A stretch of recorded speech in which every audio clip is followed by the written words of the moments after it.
We are at GDC learning about a game called Thunderbird, and we got the Davidsons here to tell us more about it. What kind of experience is this? Well, it's pretty much a first-person puzzle-based adventure. I'm an old adventure game developer from back in the days of Myst and Riven. I actually worked on Riven, so what I'm trying to do here is sort of figure out how to make those games, those particular games, work in VR, to be more VR-friendly, so more intuitive puzzles, and just to try to maintain that level of presence, not break immersion. So, what can you tell us about the setting and the world here? Yeah, so you're located at the top of a mountain, and the journey is that you travel deep into this through these caverns in this mountain, and you encounter a lot of magical experiences along the way. So it's a subterranean experience. So you're making your way through like deep tunnels and finding mysterious clues. All right, what's it like? Because this is sort of this new technology sort of lends itself very well to this sort of experience. What's it been like to sort of see this realized in VR? It's pretty fantastic, and I agree as well. So for us, I'm very inspired by VR's potential to sort of transport you to other worlds. So we're definitely trying to capitalize on that with this. And for us as content creators, the challenge is really to figure out how to sustain that that high level of immersion, that sense of presence that the technology gives you. It's about how do we keep people immersed? How do we engage people and sort of extend that immersion? So the puzzles and mainly the interactions help a lot with that. They really help you get engaged, and because they're backed by puzzles, they give you a sort of sense of purpose and a meaning and a reason to interact. And so there's definitely a lot of that involved in what we're doing, and because we're taking advantage of this new room scale technology, some of these puzzles are they more or less end up being kind of like a room escape style thing, where a lot of the puzzles take place within the room area, the confines of the format that we're working with, and then it's about figuring out more clever ways of transporting the player from sort of one puzzle-based environment to the next. So, yes.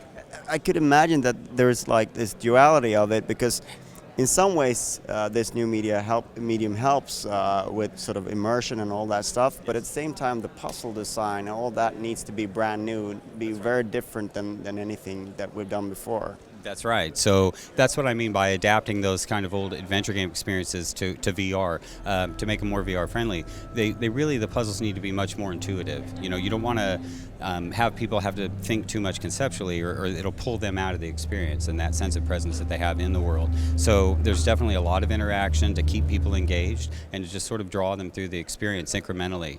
And basically what we're doing with this is creating something that I like to call an experiential narrative, where the story or the exploration, the journey, sort of unfolds according to your actions. And so because we've scripted it to be a linear experience, so that we can do make it journey-based and also tell a story, which we're attempting to do with this. Basically what we're trying to do is give the sensation or the illusion that the player is the one who's making it happen. So yeah, it pretty much unfolds according to the person's actions. There's a lot of remuneration, there's a lot of sense of reward for your actions. That's very important for us, so yeah. Cool. I got to ask, because this is the first time I ever interview a father and son developer duo. So what's it like working with your father on this? Pretty awesome. My dad's been around, in the industry for a long time, so I've been learning a lot from him, as a aspiring artist. So he's taught me a lot of the pipeline, how to make games and, create assets, from the ground up. And so it's been a really good learning experience, so. And if we could get the other side of the coin.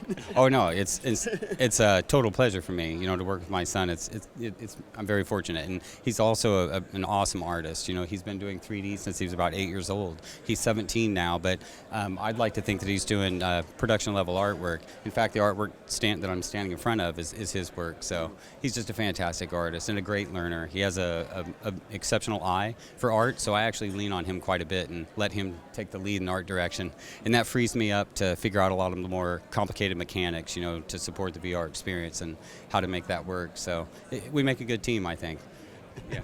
All right, so it's playable with HTC Vive here. What's the roadmap ahead? What kind of platforms are you aiming for, and when do you hope to be done? Yeah, so we're actively developing for the HTC Vive. We have the room scale version that we're showing here. We also have a telepad mechanic for teleportation that we've developed for people with smaller spaces.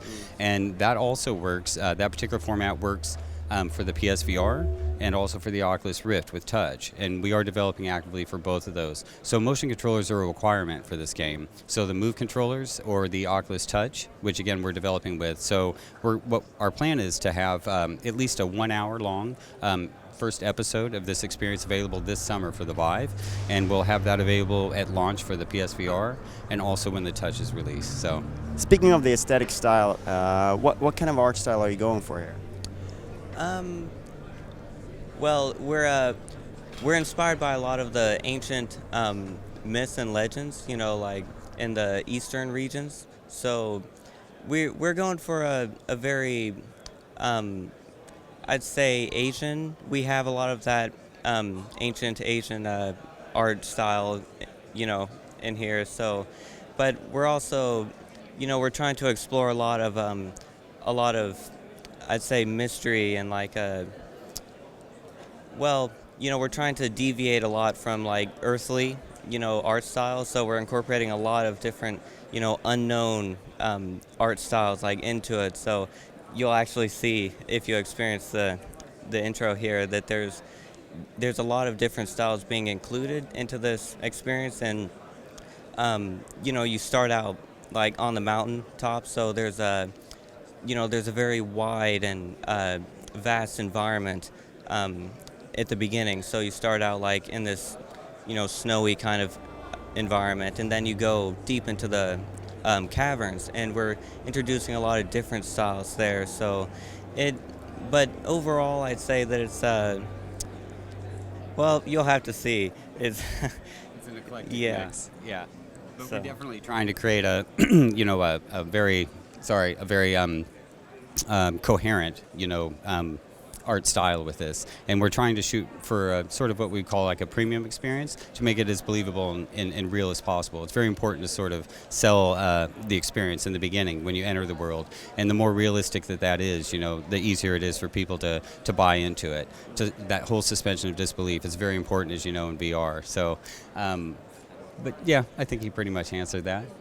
What I wanted to say, though, we are doing a lot of blend with, like he said, a lot of the Eastern styles, but also with a lot of the sort of Western. Well, you'll notice if you play it, there's some different devices and stuff that are more mechanical, a lot of technology. We're sort of blending the science and the magic, or the East and the West thing with this. And so part of that is just to make it interesting, but also appeal to a broader demographic and make something that's, just appeals to a lot of people. So that's an approach we're taking pretty much with our art style. Yeah. Thank you so much for your time. Thank you. Thank you. Awesome.